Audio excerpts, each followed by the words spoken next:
Welcome everyone, I'm Jordan Sharp and it is week 3 of the NFL and this is our Friday edition of the weekly line movement blog series, the Sharp Pick. Up until last night, there hadn't been a whole lot of movement in these week 3 NFL lines. However, over the last 24 to 36 hours, they have been hit hard and we're starting to see some serious movement in some key games. Starting with the Bears and the Rams from Chicago, the Bears opened as -7 favorites and have now moved up to -7.5. However, still half of the books have this line at -9, so do your shopping wisely if you're looking at making a pick on this game. The Bengals and the Redskins is another line that's dropping right now. The Bengals opened as +4 underdogs on the road in Washington, and as I mentioned in our opener, I thought that line was a little high, and I was correct. The line has been bet down a whole point to now you can get the Bengals +3 on the road in Washington. Money is starting to come back the other way on the 49ers and Vikings game. This game has baffled me all week. After opening at -6, moving up to -7, it is back down to -6 in favor of the 49ers on the road. And as I mentioned, I think that this line is a little strange because I feel like the 49ers should be a larger favorite in this one, closer to double digits, so we'll see what happens before kickoff.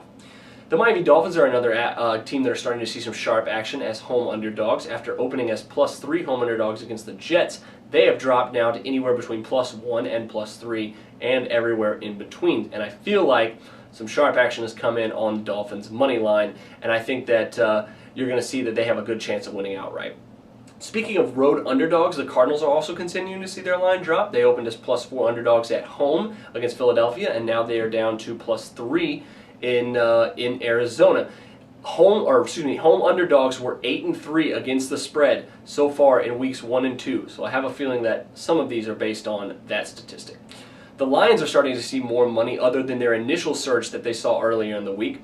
After opening at -2.5, they have moved up all the way to -3.5 and are now sniffing -4 on the road against the Tennessee Titans. Despite seeing nearly 70% of the bets coming in on the Steelers laying points on the road in Oakland, the line has now moved down all the way to -3.5 after being -4.5 when it opened. This line I think you should stay the hell away from. Another confusing line I think you should stay away from is the Broncos and the Texans. Now, after opening as a pick'em, this line has moved in favor of the Texans anywhere between -1 and -3 on the road in Denver. However, 5 Dimes is the only book that has it still as a pick'em. However, you're going to juice -125 with the Texans if you take them on the road at that specific shop. That will do it for me this week, and make sure to check out my final update on Saturday. And as always, best of luck to you, and I'll see you next week.